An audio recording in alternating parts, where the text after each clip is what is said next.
gente vai dar continuidade ao treino de habilidades de compaixão. Esse é o THC número 3. Então, o treino de habilidades de compaixão tá dentro do projeto maior, que é o Cuidar com Paixão. E a gente vai falar agora de autocrítica.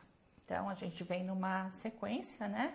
Que me parece a sequência mais lógica, enfim, do raciocínio, né, do que é o treino de habilidades de compaixão. Eu acho muito difícil numa sociedade tão racional, que privilegia tanto cognição e raciocínio, não ter essa explicação toda que eu estou dando, porque a ideia é que você entenda a função do porquê treinar compaixão, qual é a função disso. Se você entender a função, se fizer sentido na sua vida, se você começar a treinar e achar e ver resultado e se sentir melhor, aí sim você vai de fato inserir isso na sua vida, vai praticar a compaixão. A gente falou então de compaixão, de vergonha, culpa, autocrítica, humilhação. E a ideia é entender por que a gente é tão autocrítico, por que a gente vive se comparando, por que a gente precisa sempre ter esse controle de que a gente de fato faz tudo perfeito, não é? Então aqui é falar da análise da autocrítica e entender quais são as consequências não intencionais de muita autocrítica, de muito perfeccionismo, tá bom?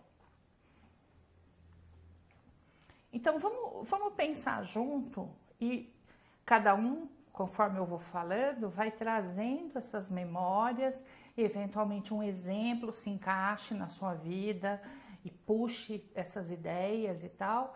E o bacana era que você pudesse rever esses slides em outro momento, fazer anotações, né, e tentar compreender esse raciocínio na sua própria vida. Então a gente começa falando de eventos na infância, naquela fase em que a gente não tem domínio, a gente não tem autonomia e liberdade de ir e vir. Então, portanto, a gente está nos lugares onde as pessoas, os adultos nos colocam, né? Isso que eu chamo de infância. Então, memórias de abuso, negligência, de bullying, crítica dos colegas ou familiares, memórias autobiográficas, sou eu lembrando os fatos da minha vida, né? Eu contando o que aconteceu comigo mesma, e memórias emocionais, não necessariamente que aconteceram só comigo, mas também do que eu presenciei, né? Então, disso tudo, eventualmente, você não tenha tudo isso, mas alguma coisa do que está aqui tem a ver com a sua vida, com a sua infância.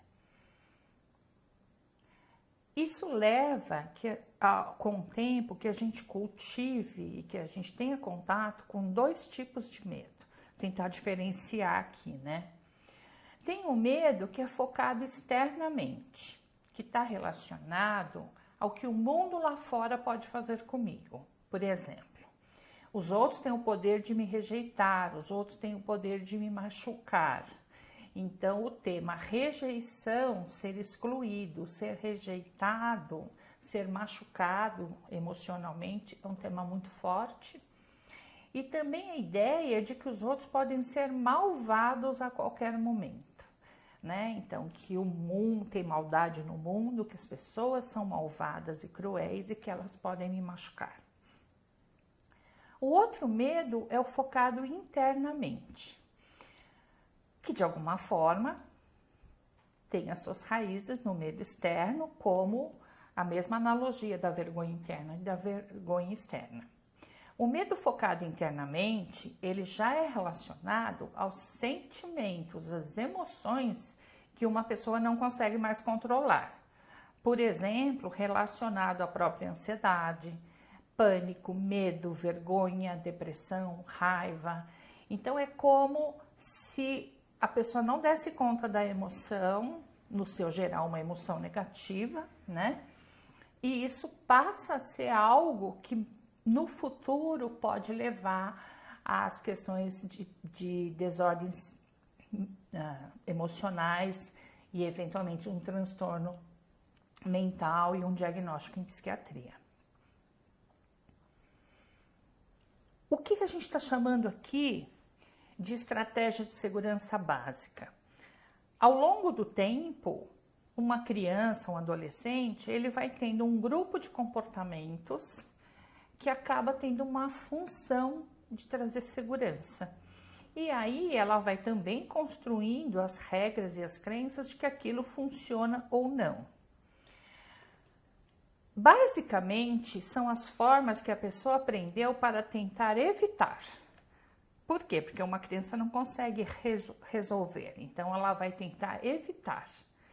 Ou para se defender contra os ataques externos, ou as emergências internas das emoções não desejáveis. Então, se uma pessoa está chorando de medo, está assustada, acabou a luz, ela não sabe o que fazer, muitas vezes quem está perto, o adulto que está lá, que teria a função de proteger, de acalmar, de apaziguar, ele também está com medo, então acaba não funcionando. Muitas vezes esses comportamentos e crenças também são para evitar quando a pessoa se sente esmagada, envergonhada. E aí, com o tempo, as pessoas vão tentando evitar esses sentimentos, emoções negativas que ela não consegue mais suportar. As pessoas podem tentar evitar de se machucar. Como? Sendo extremamente submisso, por exemplo, sendo não assertivo, silenciando, culpando, evitando, sempre colocando os outros em primeiro lugar, não confiando nos outros e mantendo esse outro à distância. Outra forma, super funcional, né, que a maioria de nós faz, trabalhando demais para conquistar a admiração dos outros. Né? Então, ao mesmo tempo que você evita o que é emoção que você não dá conta negativo, você vai fazer outras coisas, às vezes exageradamente, compulsivamente, obsessivamente, mas isso traz retorno, né? Porque as pessoas são admiradas por isso. E alternativamente, o que pode acontecer? As pessoas, então, elas vão usando estratégias de evitação. Como que eu evito? É engraçado pensar, né, que quem pratica bullying, sendo agressivo, sendo o agressor, ele também é uma estratégia. A gente pode pensar isso como estratégia de evitação. Como eu não tenho ninguém que me ama, não tenho intimidade com ninguém, eu já chego afastando. E aí eu garanto que estou protegido, ninguém chega perto de mim. E é uma forma de manter os outros à distância, né? Então a ideia aqui é ganhar um pouco de perspectiva, de sair dessa ideia do que é bom é ruim, o que é negativo é positivo e pensar que tem uma função inicialmente, a sua forma de se comportar e com os anos, com as décadas, você já nem se vê de outro jeito. Então você não para repensar a sua forma de ser. Então é interessante essa ideia, né, de manter o outro à distância e evitar a intimidade. Então eu evito tanto o que é ruim, as emoções negativas, mas eu também vou evitando a intimidade, então eu também não vou tendo a experiência maravilhosa que é a amizade e amor, né? Tem outra forma também de uma pessoa conseguir controlar as experiências internas aversivas, negativas. Por exemplo, via dissociação, a pessoa não se lembra do que fez. Por quê? Não sei, bebeu demais ou tinha tomado remédio. Ela não lembra o que fez e de algum jeito ela é absolvida por isso. Muitas vezes ela usa ou abusa de álcool, droga, comida, sim, comida, jogo, compras e enfim, abusa e é uma forma de não lidar com o conteúdo interno. Também se automutilando, cutucando, se autoagredindo de alguma forma, né? Ou se pondo num lugar de vítima, então eu vou me acusando dos meus erros e fraquezas. Eu faço isso antes de você fazer, então eu também garanto, né, que eu consigo de alguma forma me livrar do que é ruim dentro de mim. Então, essa lógica, né, de que tentar evitar, fugir, não enfrentar, é uma estratégia que deu certo lá atrás. Mas, eventualmente, quando você se torna um adulto, você vai lidar com as consequências não intencionais. Então, consequência não intencional é uma década e meia do que estava dando certo e que agora não dá mais certo. Quer ver? O que começa como compreensíveis esforços de se defender das ameaças externas ou as ameaças internas, muitas vezes tem consequências não intencionais. Por exemplo, ser excessivamente submisso pode causar que essa pessoa não seja levada a sério. Sempre colocar as necessidades dos outros em primeiro lugar pode causar que essa pessoa não aprenda quais são as suas próprias necessidades e não consegue satisfazê-las. Então, está sempre tentando fazer alguma coisa e nunca está satisfeita. Vamos ver se o exemplo se encaixa. Criticar a si mesmo o tempo todo para tentar reduzir erros pode causar exaustão, um autoassédio, um autobullying, como eu chamo, e raramente estando em paz e contente consigo mesmo, porque nunca nada tá bom, né? Sempre tem que melhorar. Então, essa sensação dessa busca, essa perfeição, é exaustivo, leva a pessoa à exaustão.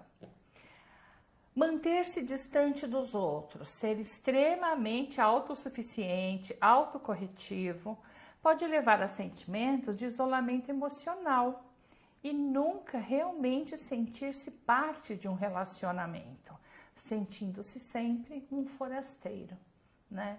Então, especialmente o modelo da mulher que faz 1000 tarefas, 1000 funções. Então, mas eventualmente você tentou ajudar e ninguém faz igual ela, né? Ninguém lava a louça igual ela, ninguém arruma a cama igual ela, ninguém cozinha igual ela. E essa pessoa se torna autossuficiente, mas provavelmente isolada, né? Porque é muito chato conviver com quem sabe fazer tudo o tempo todo, 100% certo, né? E o que acaba acontecendo? Autoataque para as consequências não intencionais. Então, a gente aqui já está num outro estágio, já passou uma década e meia. E aí, a autocrítica, que pode ser parte de uma estratégia de segurança, ela também vem por conta das consequências não intencionais. Olha o exemplo. Uma mulher submissa diz que se odeia por sempre ter sido tão submissa e deixar o medo dominá-la. Então, já não dá mais para saber o que começou quando, né? Um homem que abusa do álcool diz que percebeu o que o vício fez com a sua vida e se odiou pela sua fraqueza. E pela fraqueza ele entra em depressão e bebe mais ainda. Então, você criou o ciclo vicioso e a gente não consegue entender o que está acontecendo. Nesses casos, a pessoa inicia com o treino da compaixão para a sua submissão e o medo que sustenta essa submissão. E para a necessidade do uso do álcool para buscar alívio, né? Então, dá para a gente pensar nesses comportamentos todos como algo que inicialmente gera alívio, mas que ao longo dos anos se torna uma dependência importante, né? Ao invés de odiar o eu alcoólico, nós desenvolvemos compaixão por si mesmo. Então, esse grau de compreensão. A chave, então, é sempre procurar o medo ou a sensação de ameaça que sustenta essas estratégias de segurança e aí sim pode ser libertador. Agora eu vou mostrar para vocês a ideia de que para você perceber essas ligações e evitar que isso continue se repetindo, tem um diagrama que se chama Formulação das Estratégias de Segurança. Então, às vezes, no diagrama, a pessoa consegue enxergar melhor o que está acontecendo. Vamos ver se funciona para você. A gente aqui, né, tentando ser outra pessoa, diferente do que a gente é. Então, aqui, todo mundo tem, na sua fase inicial de vida, um ambiente onde tem o outro como crítico, o outro como abusador, e aí abusador no sentido, inclusive, de um adulto de 1,80 m, gritando com uma criança que tem meio metro, certo? Sem consideração, né? Então, esse ambiente, ele existe em níveis e níveis e níveis de crítica e abuso. Com o tempo, uma criança, ela vai registrando essas chaves de medo, memórias relacionadas a medo. E aí o medo externo se passa a ser um medo interno, né? Memórias de rejeição, né? Esse é um grande tema, né?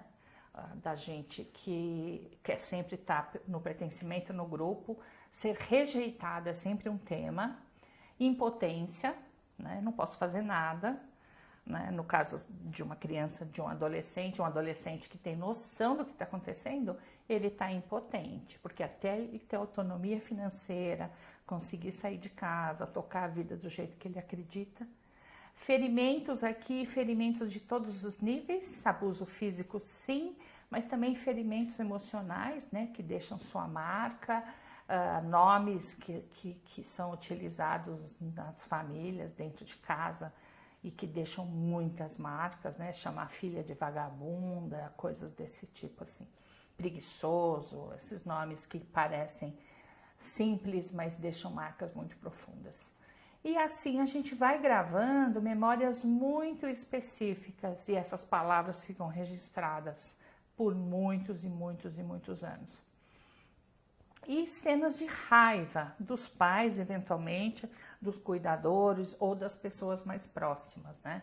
Então, por isso que se você fizer uma enquete, eu já fiz isso várias vezes, você perguntar para alguém, de todas as suas emoções, qual que você eliminaria? A raiva aparece em primeiro lugar. No entanto, a gente precisa pensar na raiva como a emoção mais forte, mais intensa e que as pessoas tentam evitar porque socialmente não tem lugar para ela, né? Com o tempo, o que acaba acontecendo? Uma pessoa desenvolve estratégias de segurança para lidar com esse ambiente. Não é exatamente uma criança decide que é melhor fazer assim o assado. A gente vai fazendo o que dá, a gente vai respondendo ao mundo meio que sem pensar, meio que instintivamente, intuitivamente para se proteger. O que acaba acontecendo? Foco na ameaça, né? Eu preciso estar atenta da onde vem, aonde está essa ameaça para eu me preparar, para eu poder enfrentar a ameaça, né? Então, qualquer filho, filha de pai alcoolista, do jeito que o pai colocou a mão na maçaneta, dá para saber como é que vai ser a noite, certo? Então, tem que estar com foco na ameaça. Muito sensível à comunicação não verbal. Então, mitos familiares, tudo de preconceito, estigma, eu preciso ficar bom leitor, né? Bastante sensível antes de alguém falar, né? Então, eu me preparo antes.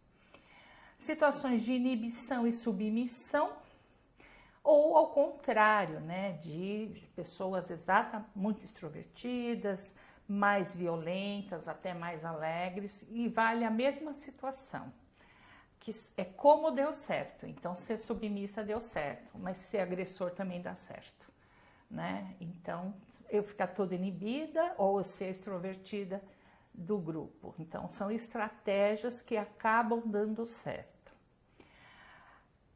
O mais interessante é a gente pensar que a evitação da expressão de raiva, a minha ou a sua, está relacionada em acabar sendo como o outro quer que eu seja. Porque se eu sou como você quer que eu seja, não tem desacordo, você não vai ficar com raiva de mim. E aí, naquela ideia de autoconceito, eu fico com o autoconceito de que tá tudo ok, tá? Imagina 10 anos depois, uma década e meia de alguém girando em torno dessas estratégias de segurança. O que será que pode acontecer? Que é o que a gente chama de consequências não intencionais. Primeiro, se sentir inútil. Porque se eu estou agindo como você quer que eu haja, eu já não sei mais quem eu sou, nem do que eu gosto, né? Então, se sentir inútil. Se sentir controlado pelos outros. Sim, decorrência natural. medo de certas emoções, principalmente raiva, mas também amor, mas também emoções íntimas, porque eu tenho medo de ser machucado, então eu não me envolvo de verdade, né? A perda do senso de si mesmo. Depois de uma década, no consultório é tão interessante, porque no consultório a gente tem algumas constatações. Eu te diria que não passa da segunda década. Então, quando alguém chega no consultório, e eu vou usar esse diagrama, é assim, a pessoa tem em torno de 13 a 15 anos já com a vida adulta. Então, não é exatamente a cronologia, porque se ele é advogado, ele começou a trabalhar no segundo ano, estagiar. Se é médico, ele só começou depois de formado. Então, não é idade cronológica. Mas 10, 15 anos, usando as mesmas estratégias de segurança, está nas consequências não intencionais. E já está na perda do senso de si mesmo, na metacognição e na ruminação. Metacognição é eu pensar no que eu pensei. Eu fico me autocorrigindo. Eu penso. Nem sempre leva à ação, mas o pensamento acelerado se autocorrigindo. E a ruminação é eu pensar no passado e tentar ficar imaginando como poderia ter sido diferente se eu tivesse feito assim, assado, assim, assado. Então, é uma pessoa que alimenta o passado e talvez por isso não tenha futuro, né? O que acaba acontecendo com o tempo? Autocrítica elevada, autoataque, memórias de vergonha, aí sim a memória de vergonha que começa a aparecer, e eu vou evitando os outros. Hoje em dia, um bom jeito de se esconder dos outros, sem grandes comentários, é trabalhar muito, né? Qualquer pessoa que trabalha demais, trabalha, parece tão legal, tão produtivo, e às vezes ele já tá aqui nesse loop. Com o tempo, confusão mental, confusão de emoções, confusão de papéis, né? E depressão, muita raiva, vulnerabilidade e eventualmente dissociação, no sentido de um quadro dissociativo. A pessoa não sabe como é que ela foi parar. Ela sai do carro na Marginal Tietê, sai andando, chorando, ela não lembra onde o carro dela tá, não sabe onde pôs. Então, quadros dissociativos em vários níveis, mais sério ou menos sério, tá? Sério, quando eu falo, é risco de vida, né? Isso se retroalimenta. E aí, a gente pode pensar que o que está aqui em vermelho como consequências não intencionais, depois de 2 décadas, provavelmente essa pessoa já está tratando transtorno de ansiedade, está tratando depressão, síndrome do pânico, já está com medicação, mas ela ainda não entendeu. Então, ela pode ter saído da depressão, diminuiu os sintomas, ela está melhor, mas ela está longe de ser feliz, muito longe de ser feliz, muito longe de estar em paz. Então, eventualmente, a gente tem aqui, em vez de ficar só no vermelho aqui do diagrama, voltar para o amarelo, repensar essas estratégias, mas não como ruins. Elas funcionaram quando você tinha 7, 8, 9, 12. Mas agora que você está com 25, com 30, com 40, a gente precisa rever essas estratégias de segurança e ver o que não está funcionando para desconstruir essas consequências não intencionais. Tudo bem? É isso. E é interessante você pegar esse diagrama e fazer uns rabiscos nele, né? Porque a gente também vai ter o PDF desse diagrama numa folha 4. Então, no consultório eu uso muito assim, a pessoa pega esse diagrama e ele vai escrevendo dele. Submissão, não era submisso, não. Eu era aquele que fazia bullying, brigava com todo mundo. E entender o que é as estratégias que a pessoa desenvolveu e o que não está dando certo agora. Então, esse é um bom trabalho, não necessariamente de terapia, mas pode ser muito terapêutico para você compreender melhor como que você chegou hoje do jeito que você está, ok? Obrigada.